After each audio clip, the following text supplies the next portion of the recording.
You already know she isn't returning, yet your thumb still refreshes her name like it might rewrite reality. You replay old moments, rewrite conversations, and bargain with a past that already closed its door. Why does letting go feel harder than holding on? Today we're dismantling that loop so you can reclaim your focus, your identity, and your momentum. Soft heartbeat. Here's the first truth most men avoid. You're not craving her. You're craving the emotional rush attached to her. The anticipation, the late-night messages, the sense of being wanted, those chemicals wired your brain.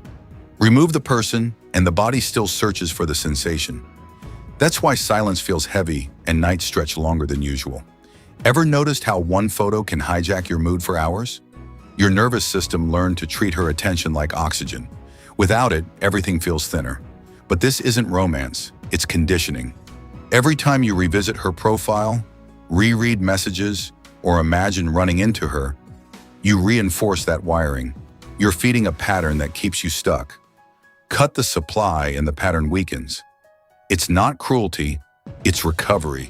Detach to reclaim your direction. Men who rise after heartbreak don't possess stronger feelings. They place their identity somewhere else. If your mood depends on someone's presence, you've outsourced your stability. Take that authority back. You don't erase memories. You retrain what they mean. How can you meet someone aligned if you're still anchored to someone absent? Second reality, your memory is editing the story. You're replaying highlights while skipping the friction, the confusion, the inconsistency. If everything had been mutual, you wouldn't be here searching for answers.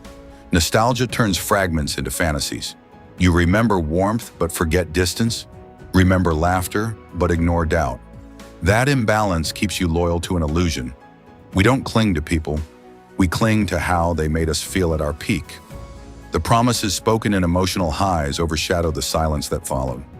When you paint a full picture with half the truth, healing stalls. Write the entire story, the mixed signals, the moments you felt small, the times effort flowed one way. That isn't bitterness, it's clarity. Every pedestal you build for someone who left reduces your own value. Let the real version exist, not the edited one. Ask yourself, were you thriving or were you trying to earn consistency? When memory becomes more beautiful than reality, you're grieving a concept, not a person. Third insight, you made her your center of calm. When your peace depends on another human, you become fragile to their absence. She became motivation, validation, distraction from your chaos. That weight transforms attraction into responsibility, and responsibility eventually breeds distance. Stability must originate within you. When a man generates his own direction, presence shifts. He chooses companionship instead of needing rescue.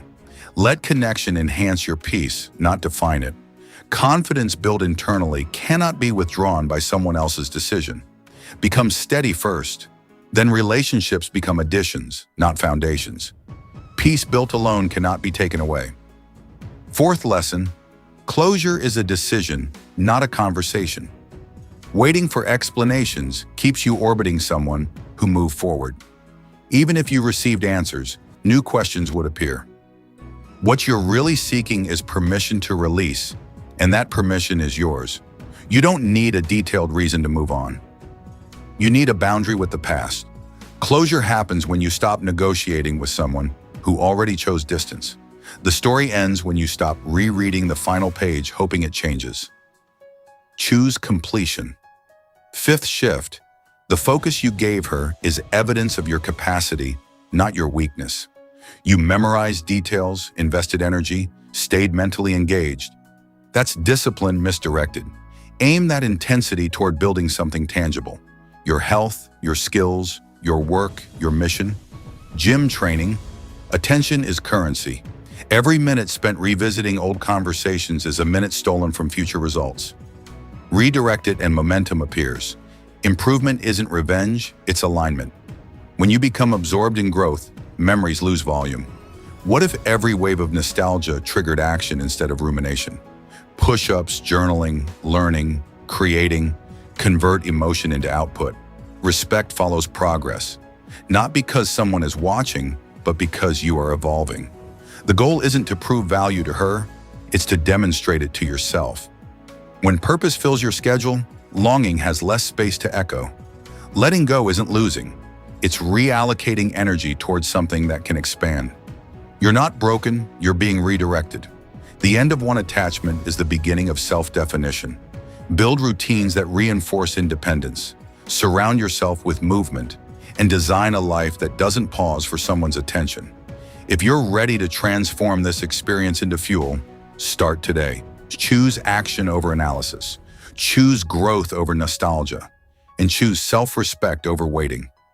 Before you go, like this video and subscribe to Learnify for more content that turns setbacks into strategy. Your next chapter begins when you decide it does.